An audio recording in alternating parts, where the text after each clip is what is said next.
Madame, Monsieur, bonsoir. Merci d'être fidèle aux 19h. Voici les grands titres de l'actualité. Hier, Sa Majesté le roi Mohammed VI a donné le coup d'envoi de la campagne de vaccination, une large opération qui concernera à terme 33 millions d'habitants. Dans sa première phase, cette campagne bénéficie particulièrement aux frontliners et aux personnes âgées souffrant de maladies chroniques. Dans ce journal, nous verrons comment s'est déroulée cette première journée. Tout comme le milieu urbain, le monde rural vit aussi au rythme de la campagne nationale de vaccination et bénéficie notamment du déploiement de nombreuses équipes sanitaires mobiles. L'exemple ce soir nous vient de la commune territoriale de Tamlek, province de Taroudant.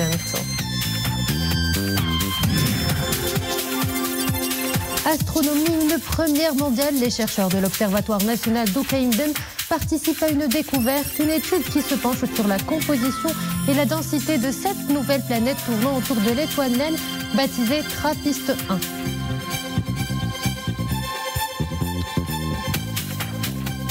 Le Maroc aspire à réaliser dans les mois qui viennent l'immunité collective de sa population après le coup d'envoi hier par Sa Majesté le roi Mohammed VI de l'opération nationale de vaccination contre le coronavirus.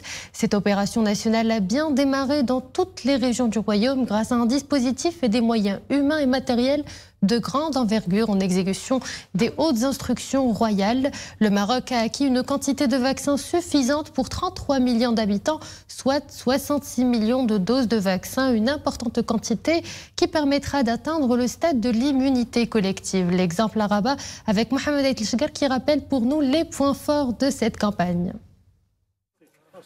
Au cœur du dispositif, les centres de santé de proximité comme ici, dans un quartier à Rabat. Les bénéficiaires, des personnes âgées du quartier, sont au rendez-vous. Pour cette seule matinée, nous vaccinons une centaine de personnes âgées du quartier Yaqoub Mansour. 28 stations fixes du genre sont mobilisées pour la préfecture, par exemple, de Rabat. 28 stations auxquelles s'ajoutent des équipes mobilisées pour plus de proximité et pour une couverture plus large. Nous avons mobilisé 50 stations mobiles pour les différents sites où c'est l'équipe qui se déplace pour la vaccination d'une certaine catégorie de patients. À travers le royaume, une forte affluence a été enregistrée tout au long de cette journée.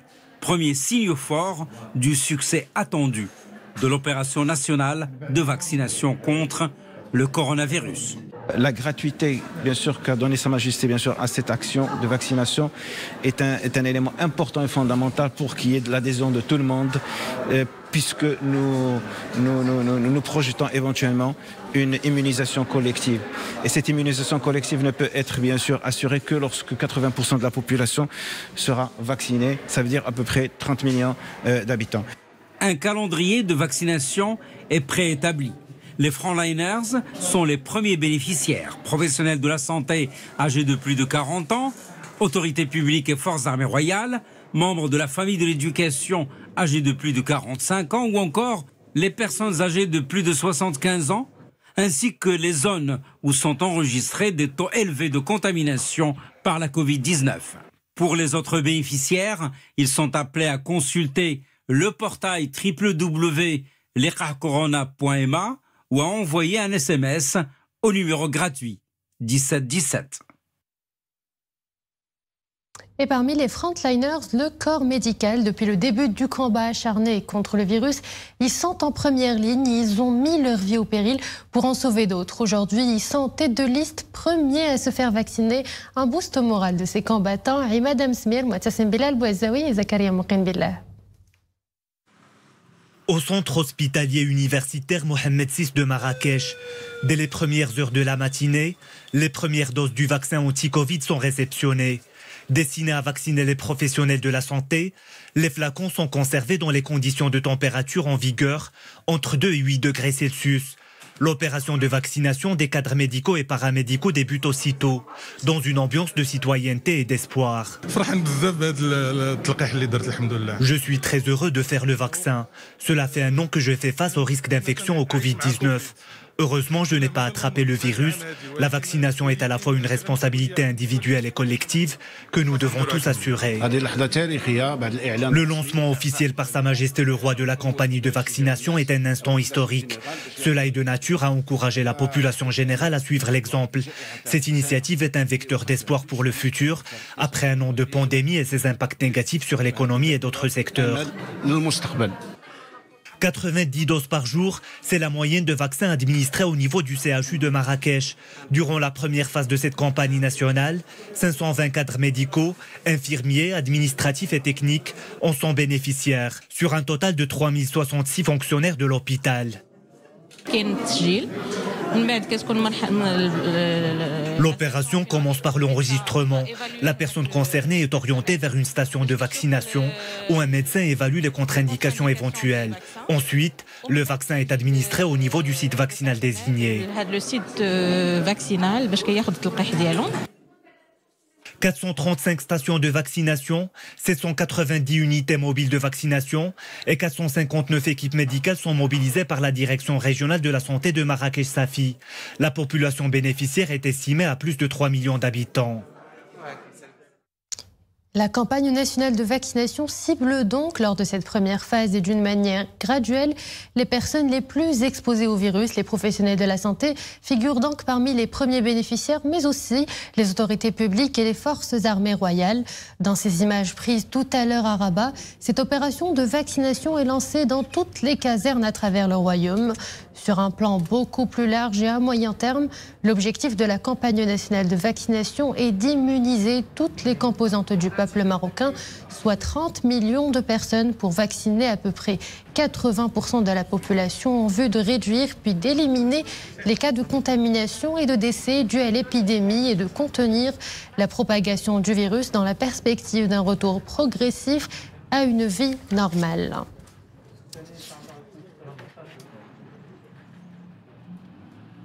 Ils sont aussi au starting block, les agents de la protection civile. Pour eux aussi, cette période n'est pas des plus faciles. À Rabat, notre équipe a assisté à leur première journée de vaccination. Houdam Sahel, Fouad El-Harash et Nisrine El-Hamdaoui. Les éléments de la protection civile, en première ligne du combat contre le Covid-19, adhèrent en masse à la campagne vaccinale nationale. Ils retroussent leurs manches et reçoivent la première dose du vaccin anti-Covid-19.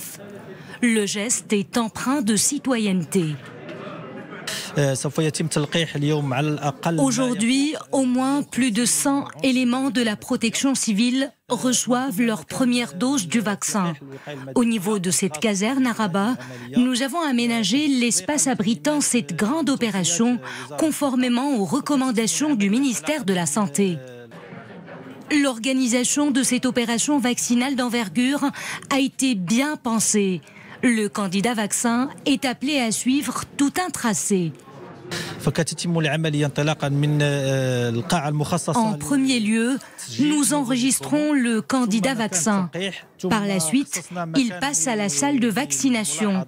Après, il marque une pause dans un espace de repos avant de se diriger vers la salle d'observation. Les éléments de la protection civile jouent un rôle majeur dans la lutte contre l'épidémie. De jour comme de nuit, ils sont mobilisés pour le transfert et pour la première prise en charge des patients atteints du Covid-19. Leur vaccination constitue un rempart contre la diffusion du virus afin qu'ils puissent continuer à s'acquitter comme il se doit de leur mission. Frontliners toujours, la priorité de cette première tranche de campagne de vaccination est d'immuniser, de protéger nos seniors et ils ont été nombreux à se rendre au vaccinodrome. À peine arrivés dans le centre de santé urbain niveau 1 à Ain Haouzi de Chefchaouen, les seniors sont soumis à un questionnaire de santé avant de recevoir gratuitement leur première dose de vaccin contre la Covid-19. Prioritaires, les personnes âgées de plus de 75 ans ou les personnes à la santé fragile sont les premiers bénéficiaires de cette campagne de vaccination. J'accompagne mon père pour qu'il se fasse vacciner contre la Covid-19, car c'est une personne âgée. Nous attendons, nous les jeunes, notre tour aussi, pour nous immuniser contre le virus. Je suis là pour recevoir mon injection. Cette vaccination va me protéger et protéger mes proches. J'espère qu'on en finira une fois pour toutes avec cette maladie. Sa Majesté le roi Mohammed VI a donné hier le coup d'envoi de la campagne nationale de vaccination. En tant que cadre de santé, nous sommes mobilisés derrière notre roi pour réussir cette opération d'envergure. Nous appelons tous les citoyens prioritaires à se présenter au centre de santé Ain Hawzi pour se faire vacciner. Autre exemple, à des centaines de kilomètres de là, dans le sud, le centre de santé urbain niveau 1 Rzawa à Essaouira a réceptionné son lot de vaccins et a commencé ce matin la vaccination des plus de 75 ans. Un vaccin très précieux aux yeux des bénéficiaires. Je viens de recevoir ma première dose de vaccin. Maintenant, j'ai l'esprit tranquille et je me sens protégée contre le virus. Au niveau de la province d'Essaouira, 69 stations de vaccination sont mises en place. 6 sont déjà opérationnelles et commencent à recevoir les premiers bénéficiaires. Tous les moyens humains, logistiques et techniques sont mobilisés pour assurer le bon déroulement de cette opération. Après chaque vaccination, les patients attendent dans une salle annexe pendant quelques minutes afin de s'assurer qu'ils se portent bien. Ils devront revenir dans 28 jours pour recevoir la deuxième injection. Tout comme les milieux urbains, le milieu rural vit aussi au rythme de cette grande opération nationale, à une différence près. Les unités mobiles y sont plus nombreuses, une forte mobilisation afin de réussir cette campagne nationale d'envergure dans l'espoir de vaincre l'épidémie. Focus sur la commune territoriale de Tamelkelt, province de Taroudant. Dès ce matin, les premières doses de vaccins y ont été administrées. Retour en images sur cette journée avec Hijab Tamk, Mehdi Chtaïbe et Nisreen Asdar. Vaccinodrome de Tamelkelt. L'une des 18 stations de vaccination désormais ouvertes au public dans la province de Taroudant. Dans quelques semaines, ces stations de vaccination de proximité seront au nombre de 120. On parle d'unités fixes, mais également de celles mobiles. La population locale adhère à la campagne. L'espoir de gagner le combat contre le Covid est immense. Je me suis fait vacciner parmi les premiers et j'en suis satisfait. J'espère que nous vaincrons bientôt la pandémie.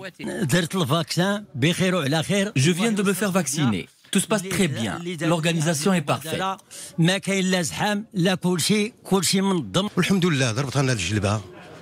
Je me suis fait vacciner. Ça s'est passé comme une lettre à la poste. La piqûre ne m'a même pas fait mal.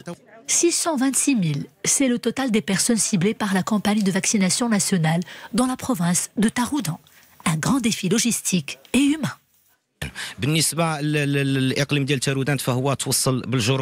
La province de Taroudant a reçu les doses vaccinales suffisantes pour la première phase de cette opération nationale d'envergure. Nous nous préparons progressivement à la deuxième phase. Comme vous le voyez, tout se passe selon une organisation bien rodée. Nous privilégions la communication directe avec les personnes qui se rendent à nos centres. Un total de 777 centres de vaccination ont été déjà mis en place au niveau de la région de Souss-Massa. Plus de 430 centres sont des unités mobiles. Faisant à présent le point sur le bilan journalier du Covid-19 pour ces dernières 24 heures, le ministère du tutelle dénombre 851 nouveaux cas, 22 décès et un taux de létalité qui se maintient à 1,8% et 790 guérisons. Le total des cas actifs s'élève à présent à 13 878 personnes. Pour ce qui est du nombre total des cas sévères ou critiques, eh bien, il se chiffre à 738 personnes. 59 personnes sont sous intubation.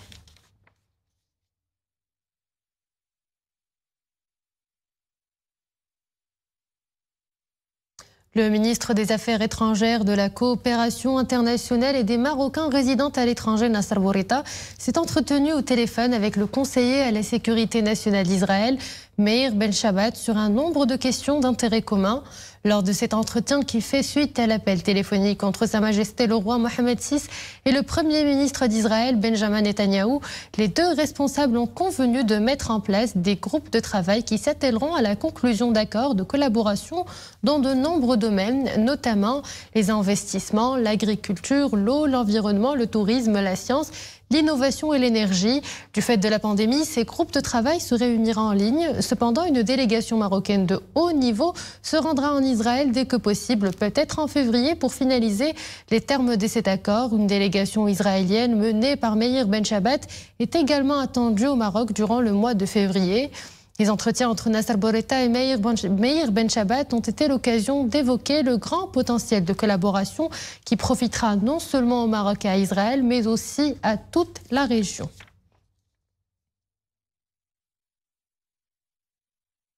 Page science, à présent, nous parlerons astronomie. C'est une fierté nationale.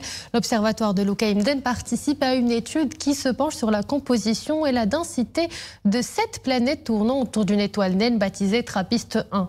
Ces planètes font la même taille que la nôtre, une découverte qui remonte à quelques 3 années. Et bien, la semaine dernière, une nouvelle étude sur ces planètes TRAPPIST 1 a été publiée par la revue The International Planetary Science Journal, co-publiée avec des chercheurs de la NASA, de l'Observatoire de Loukaïmden, de l'Université Qadiriyat de Marrakech et du laboratoire de physique des hautes énergies et astrophysique. Et justement, cette nouvelle étude apporte de nouvelles révélations sur la densité et sur la probable composition de ces 7 planètes qui, nous l'avons déjà dit, sont de la taille de notre planète et tournent en orbite autour de l'étoile naine baptisée TRAPPIST 1 à une 40aine d'années-lumière de la Terre. Pour comprendre ce que cela veut dire et mieux cerner l'importance de cette découverte, nous avons en direct avec nous depuis Marrakech professeur Zouheir Ben Khaldoun, directeur de l'Observatoire de Loukaïmden, qui a contribué à cette étude astronomique. Alors, professeur, c'est la présence d'eau liquide dans ces exoplanètes que vous recherchez, mais au-delà, êtes-vous à la recherche de traces de vie?